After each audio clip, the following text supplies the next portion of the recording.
इस कार्यक्रम को जॉयस मायर मिनिस्ट्रीज के मित्रों और भागीदारों द्वारा संभव बनाया गया है। जिस मिनट आप घोषणा कर दें कि आप परमेश्वर के साथ चलने वाले हैं, शैतान आपके पीछे आता है। मैं यहाँ खड़े होकर आपको ये बताने वाली नहीं हूँ कि यदि आज रात आप मसीह को स्वीकार करते हैं तो आपकी समस्याएं खत्म हो जाएंगी और आप कहते हैं खैर मैं क्यों यीशु को स्वीकार करूं, क्योंकि आपका सबसे बुरा दिन भी उसके साथ बेहतर होगा। उसके बिना आपके अच्छे दिन भी बुरे हो सकते हैं।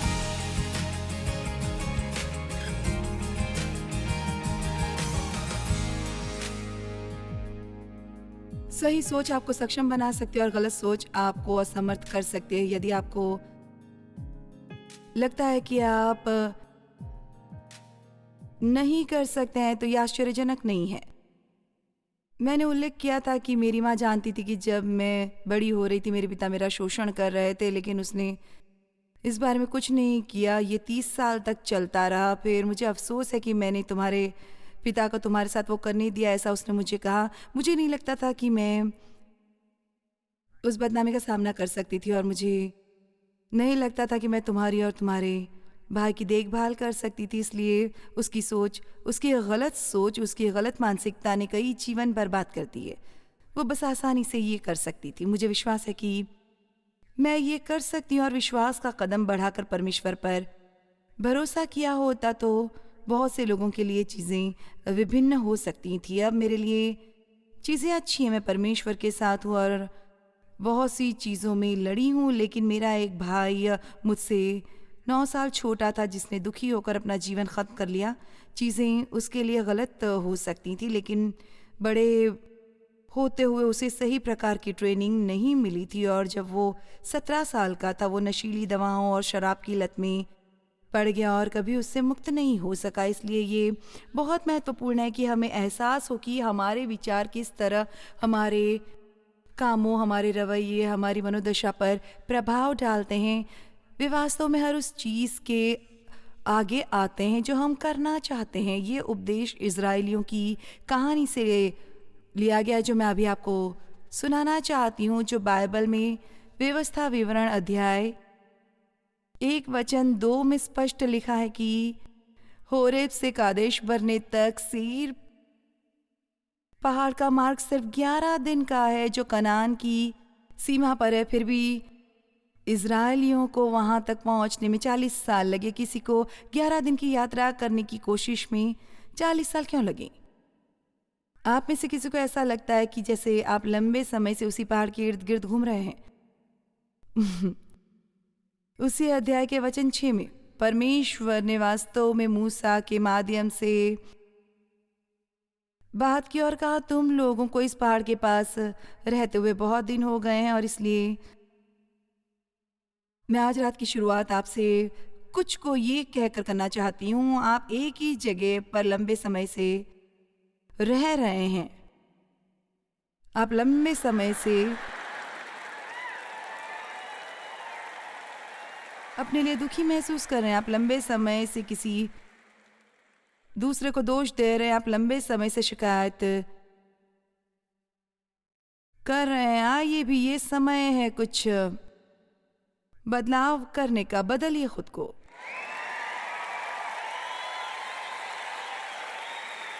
मैं चाहती हूँ आप याद रखें, यदि हम नहीं बदलेंगे तो परमेश्वर कुछ भी नहीं बदल सकता। सब कुछ बदलने के लिए परमेश्वर से प्रार्थना करते रहना बेकार है यदि आप ऐसा करने के लिए तैयार नहीं है। यदि मैं करने को तैयार नहीं हूँ जो कुछ परमेश्वर मुझसे करने को कहता है, तो मेरे पास वास्तव में 10 गलत मानसिकताएं हैं और मैं उन्हें बदलने की कोशिश करने वाली हूँ कि आप इस तरह न सोचें, बजाय आपको इस तरह से सोचना चाहिए। और मैं आशा करती हूँ कि कल दोपहर जाने तक सभी 10 पूरे कर लेंगे। लेकिन यदि मैं नहीं करती तो हम इसे हमेशा टीवी पर ख़त्म कर सकते हैं। आज रात मैं आपसे आपका मन पिछली स्थिति से हटाने के बारे में बात करना चाहती हूँ। पीछे क्या है उसे जाने दो और अपने अतीत को या अभी आपके जीवन में क्या हो रहा है उसे अपने भविष्य का आधार न बनाए। देखो, आप में से कुछ कहेंगे आप बस हके हैं, आप बस अटके हुए हैं। आप लंबे समय से एक ही जगह पर अटके हुए हैं कि चीज़ के आसपास घूम रहे हैं। आपको उससे बाहर आना होगा, लेकिन अब समय है कि आप परमेश्वर को आपको उस जगह से बाहर निकालने दें कि आप जीवन में बिल्कुल नई शुरुआत कर सकें। आमीन।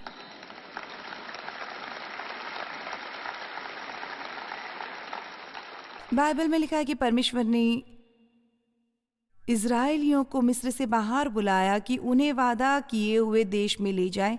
मैंने तुम्हें बाहर निकाला कि तुम्हें अंदर लूं। परमेश्वर ने आपको किसी चीज से बाहर निकाला है, किसी बेहतर चीज में ले जाने के लिए। लेकिन क्या आप जानते हैं, नए को अपनाने के लिए आपको पुराने को छोड़ना होगा। पुराने को छोड़ना होगा। आमीन। कभी कभी हमें लगता है कि हम अलग अलग दिशाओं में खींचे जा रहे हैं क्योंकि परमेश्वर हमें आगे खींचने की कोशिश कर रहा है और हम पीछे जा रहे हैं। इसलिए कुछ पाने के लिए आपको हमेशा कुछ छोड़ना पड़ता है। आमीन।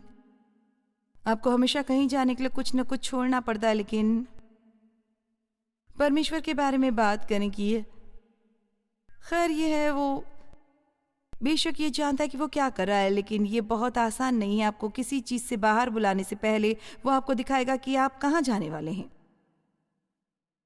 और इसलिए भय आता है, जैसे कि उसने अब्राहम से कहा था, तू जाए उस जगह को छोड़कर उस देश में चला जा जो मैं तुझे दिखाऊंगा। क्या आप में से कोई भी इस समय ऐसे ही है? आप अपने पीछे एक चीज छोड़ सकते हैं अगर आपको कोई नई चीज अपनानी है, और ये बहुत जरूरी है, तभी ये हो पाएगा, वरना कभी नहीं। मन में कुछ चीजें हैं जिसे हम काफी समय से रखे हुए हैं। मन में बहुत कुछ है कि हम कितनी जल्दी मिस्र से निकलकर जंगल से होते हुए वादा किए देश में पहुंचते हैं। मुझे यकीन है कि आप सब ने वादा किए देश के बारे में सुना होगा। आप में से कितने इस बारे में नहीं जानते हैं? आपके बारे में तो मैं नहीं जानती, लेकिन चर्च में बहुत साल रहने के बाद मैं वादों के बारे में सुनकर इतना थक गई, लेकिन कभी ऐसा नहीं लगा कि वास्तव में मैं उनकी अधिकारी हूँ। मैं पूरा समय आज़ादी के बारे में सुनती थी, लेकिन मैं आज़ाद नहीं थी।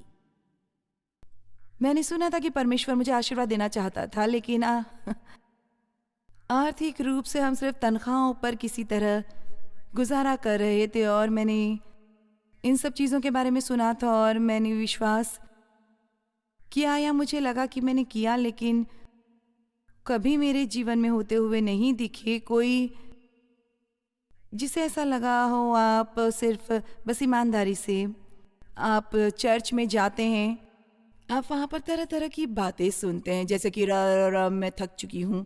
जब आप वहाँ हैं ये अच्छा लगता है, लेकिन जब आप घर जाते हैं तो आप काफ़ी गड़बड़ में होते हैं और आप वादों पर अधिकार चाहते हैं। आप सिर्फ किसी को इसके बारे में बोलना चाहते हैं और आप उन पर अधिकार चाहते हैं। खैर, इजरायली उस पर अधिकार चाहते थे जिसे परमेश्वर ने वादा किया हुआ देश कहा था, और ये देश था जैसा कि उसने कहा था, वहाँ दूध और मधु की धारा बहती है, जिसका मतलब हर एक अच्छी चीज़ है वहाँ पर। परमेश्वर चाहता कि हमारे पास हर एक अच्छी चीज़ हो। बाइबल में लिखा है, जो बातें आँख ने नहीं देखी,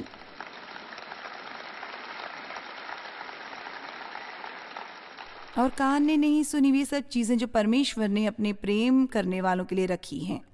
आप जानते नहीं होंगे शायद इस बारे में, लेकिन आप इस बारे में जान सकते हैं और इससे आपको आनंद मिल सकता है। इसलिए दूसरे शब्दों में, उन्हें उस देश को लेने के लिए जिसका वादा परमेश्वर ने उनसे किया था, खुद के लिए तैयार होना था, क्योंकि परमेश्वर ने शत्रु पहले से ही उस देश में भेज रखे थे। आमीन। और इसलिए बाइबल में लिखा है कि परमेश्वर उन्हें रेगिस्तान के लंबे कठिन रास्ते लेकर गया, बजाय उस रास्ते से जो बिल्कुल छोटा था, और ऐसा उसने जानबूझकर किया क्योंकि वो अभी खुद के लिए तैयार नहीं थे। और देखो, हाल ही में असल में अपनी आत्मा में परेशान रही हूं मैं, इसलिए मैं जानती हूँ कि मुझे इस पर कुछ उपदेश करना चाहिए। आज पूरी रात तो नहीं, लेकिन इसका उल्लेख करूंगी। बहुत से ईसाई खुद के लिए अभी भी तैयार नहीं हैं। वे सिर्फ कभी कभी मुझे लगता है जैसे मैं शैतान को परमेश्वर के बीच एक लौकिक युद्ध में देख रही हूं। वे दोनों जीतने की कोशिश कर रहे हैं और मैं यहाँ बीच में फैसला कर रही हूँ कि मैं किसका अनुसरण करूँ। क्या मैं शैतान के झूठ सुनूं या परमेश्वर के वादों पर विश्वास करूं और उसके साथ जाऊं। और वर्तमान में मैं यही पाती हूं कि जो परमेश्वर कहता है मेरा उसी पर अधिकार है और हमें खुद के लिए तैयार होना है। इसलिए परमेश्वर उन्हें लंबे कठिन रास्ते से लेकर गया क्योंकि वे अभी उसके लिए तैयार नहीं थे। वो जानता था कि वास्तव में वे अभी भी अपरिपक्व थे कि कोई फैसला करते और किसी चीज़ में उन्हें ठीक महसूस होता कि वो कर सकते हैं जो मैं चाहता हूँ। और इसलिए आखिर में चिड़चिड़ाते, दोष देते हुए, शिकायत करते हुए, बड़बड़ाते, भुनभुनाते हुए बाहर जंगल में पहुँचे। और आप देखेंगे जब मैं शिकायत करने वाले हिस्से पर आती हूँ तो शिकायत शब्द का मतलब है रहना।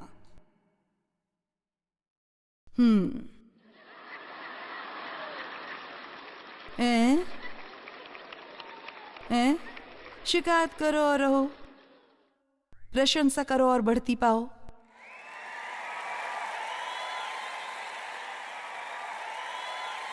ये मेरा अपना खास बनाया हुआ भाव है। जितनी ज्यादा हम शिकायत करते हैं उतने ज्यादा अटके रहते हैं और इसलिए वे 40 साल तक भटकते रहे, जबकि वो सिर्फ 11 दिन की यात्रा थी क्योंकि उनकी मानसिकता बहुत ही गलत थी।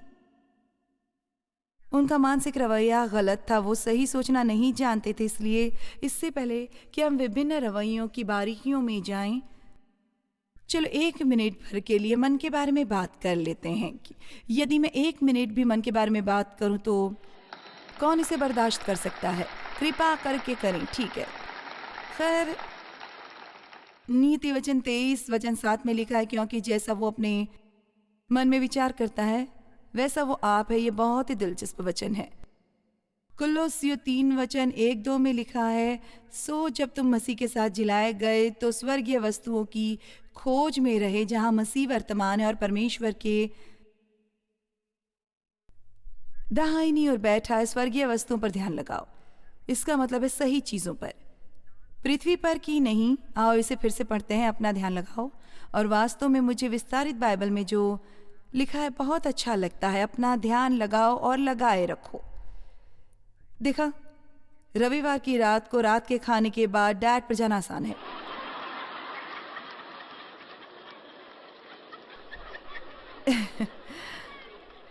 लेकिन समस्या शुरू होती है मंगलवार से, जब आप सब कुछ जो मेज पर खाना चाहते और नहीं खा पाते। मैं आपको एक राज बताने वाली हूँ। आपको ये भाग पसंद आने वाला नहीं है, लेकिन फिर भी यदि आप वास्तव में विजय चाहते हैं तो आपको थोड़ी चोट खानी ही पड़ेगी।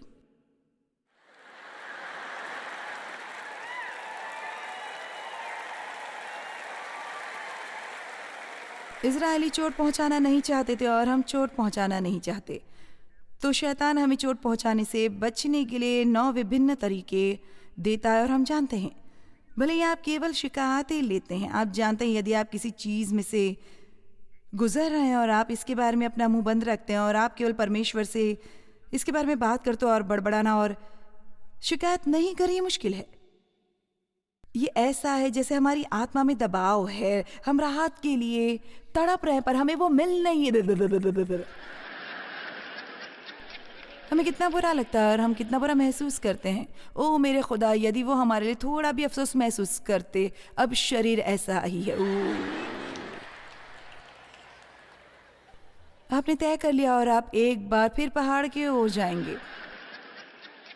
यदि आप सहमत है केवल ये कहने के लिए किसी को चोट पहुंचाना मुश्किल है, परमेश्वर मैं केवल इसमें से निकलना चाहता हूं और इसे खत्म करना चाहता हूं और इसलिए मैं केवल इसके बारे में तुमसे बात करने वाला हूं।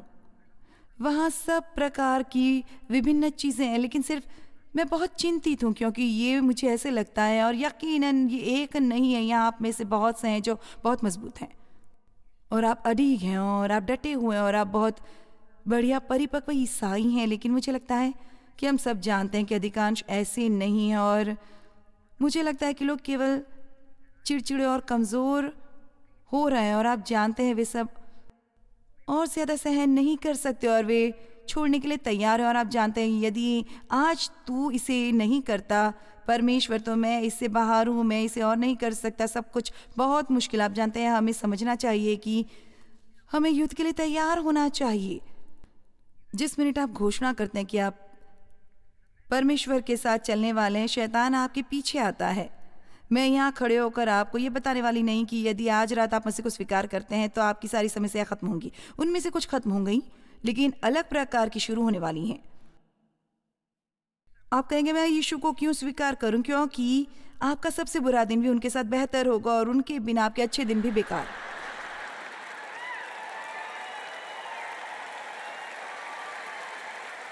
क्योंकि यहाँ एक बात है, मसीह के बिना आप उस स्थान पर अटके हुए हैं जहाँ आप हैं और आपका जीवन अब से लेकर तब तक जब तक कि आप अंतिम सांस नहीं लेते दुख के अलावा कुछ नहीं देगा और वास्तविक दुख तब से शुरू होता है।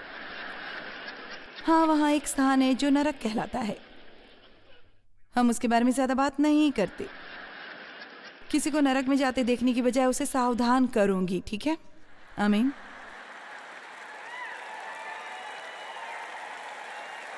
और कभी कभी एक अच्छा संदेश नरक की आग और गंधक जैसा कि वे इसे कहा करते थे और हमारे लिए अच्छा होगा। आमीन। मेरा मतलब लोगों को क्या लगता है कि वो क्या कर रहे हैं। मेरा मतलब पृथ्वी पर आपके पास जितना समय वो कुछ भी नहीं हमेशा के लिए की तुलना में दुनिया के सभी समुद्र तटों की रेत के एक कण की तरह है और हमें अपना यहाँ पर अभी का समय वहाँ के लिए तैयार होने में बिताना है।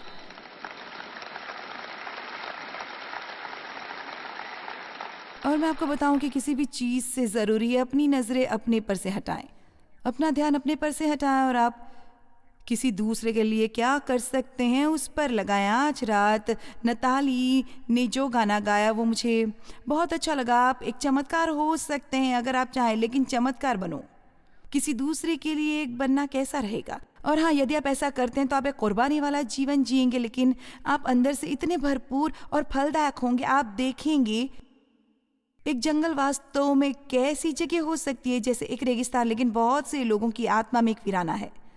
हर चीज सूखी और बंजर है और वे क्या करते हैं इससे फर्क नहीं पड़ता। यहाँ तक कि लोग बहुत से अप्रसन्न ईसाई हैं और वास्तव में ये एक विरोधाभास है। मेरा मतलब है ईसाइयों को पृथ्वी पर सबको प्रसन्न करने के लिए लाया गया है और आप वो नहीं कर रहे हैं। और ये इसलिए कि हम वास्तव में भूल जाते हैं कि शत्रु हर समय हमारे पीछे है, वो जीतने वाला नहीं है। दुष्टों के कामों को नष्ट करने के उद्देश्य से ही यीशु आया था। हमें पहले ही जीत मिल चुकी है, लेकिन हमें डटे रहना है और हम मसीह के द्वारा जो हमें प्रेम करता है विजेता से कहीं अधिक हो सकते हैं।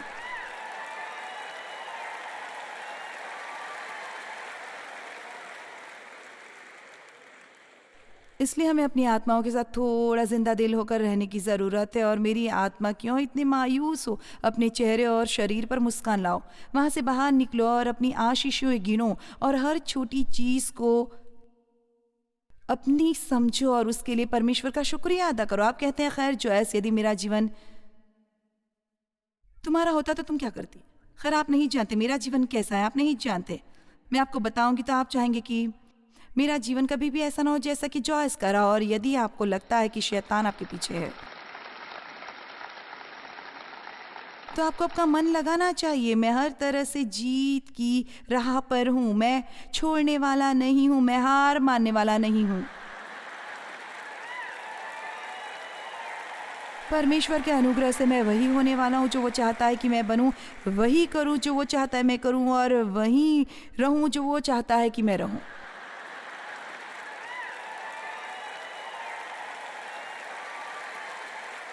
और इसीलिए इससे कोई फर्क नहीं पड़ता कि अभी इस पल से पहले आपके साथ अतीत में क्या हुआ। यदि ये कुछ बुरी चीज़ जो आपको पसंद नहीं थी तो आपको उसे जाने देना चाहिए और आपको कहना चाहिए ये मेरे शेष जीवन का पहला दिन है और मैं इसके बाकी हिस्से से जीने वाला नहीं हूँ जैसा कि मैंने इसके पिछले हिस्से को जिया है।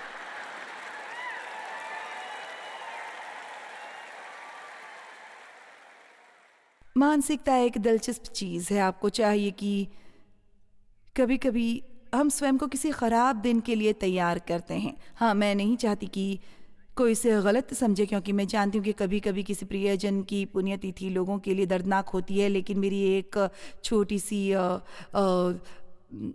रिक्वेस्ट है आपसे कि आप इस बारे में ज़्यादा ना सोचें। मेरा मतलब है, हर साल मेरे अंकल की मृत्यु के 15-20 साल बाद भी ऐसा ही था, और वो एक ईसाई थे। वो जानती थी कि वो स्वर्ग में हैं, और फिर भी वो उस दिन को एक बुरे दिन की तरह मानती थी। मेरा मतलब है, वो मुझे 2 हफ्तों से कहने लगती, जब अंकल मार्विन गुजरे ऐसा ऐसा हुआ, और तुम जानती हो ये मेरे लिए बहुत मुश्किल था। खैर, मैं समझती हूँ इस तरह की चीज़ें मुश्किल हो सकती हैं, लेकिन मैं ये भी समझती हूँ कि थोड़ी सही सोच इसे पूरी तरह से बदल भी सकती है और आपको अच्छा महसूस करा सकती है। आमीन। आप में से कितने से सहमत हैं कि कभी कभी हमारी सोच हमें खुश रख सकती है? ठीक है, इसलिए डेव, तुम्हारा क्या होगा यदि कभी ऐसा हो कि तुम गोल्फ नहीं खेल सकते? और उसने कहा कि ओह, मैंने पहले से ही इसके बारे में सोच लिया है और मैंने अपना मन बना लिया है कि मैं वैसे भी खुश रहूँगा, चाहे मैं खेल पाऊँ या ना खेल पाऊँ। अब आप जानते हैं ज़्यादातर लोग क्या करेंगे? ओ, मैं नहीं जानता मैं क्या करूँगा, मुझे उससे बहुत प्यार है, मैं ऐसे नहीं रह सकता। नहीं नहीं, ऐसा बिल्कुल भी नहीं। आप अपने मन से खुश रह सकते हैं कि आप जानते हैं आप में से कुछ लोगों को सलाह देने की ज़रूरत है, और बजाय ये फैसला करने की कि यदि आपको हालात नहीं बदलने तो आप खुश नहीं हो सकते। ये भी, जिस पल आप कहते हैं यदि ये बदलाव नहीं होता है तो मैं खुश नहीं हो सकता, आपने शैतान के सामने हथियार डाल दिए और उसकी सरगर्मियां शुरू हो जाती हैं। याद है, जल्दी हुई भट्टी में लोग, भट्टी पहले से 7 गुना ज़्यादा गर्म हो गई थी। जैसे आप कहते हैं यदि ये बदलाव नहीं होता मैं खुश नहीं हो सकता, शत्रु आपके विरुद्ध वो सब चीज़ें लाएगा जिससे आप ना खुश रहेंगे। लेकिन यदि आप कहते हैं यदि कुछ भी हो मैं खुश रहूँगा, हाँ, क्या हो यदि आप ये कहें कुछ भी हो जाए मैं खुश रहूँगा, चाहे कुछ भी बदले ना बदले मैं खुश रहूँगा, क्योंकि मैंने ये फैसला किया है। मैं चाहती हूँ कि आप हमारा ये प्रोग्राम आगे भी देखते रहें, क्योंकि मैं बहुत सी ज़रूरी चीज़ें आपको बताना चाहती हूँ जो आपके जीवन को बदल सकती हैं। सबसे पहले तो हम बात करेंगे मानसिकता की। आपकी मानसिकता सही होना बहुत ही ज़रूरी है, जो मैं जानती हूँ कि एक मुश्किल काम है, लेकिन हम इसे कर सकते हैं परमेश्वर की मदद से। वो चाहे तो हमें बदल सकते हैं, बस हमें बदलने के लिए तैयार रहने की ज़रूरत है। अपने विचारों को खुद चुनिए और उससे ही आपके जीवन में आनंद आ सकता है।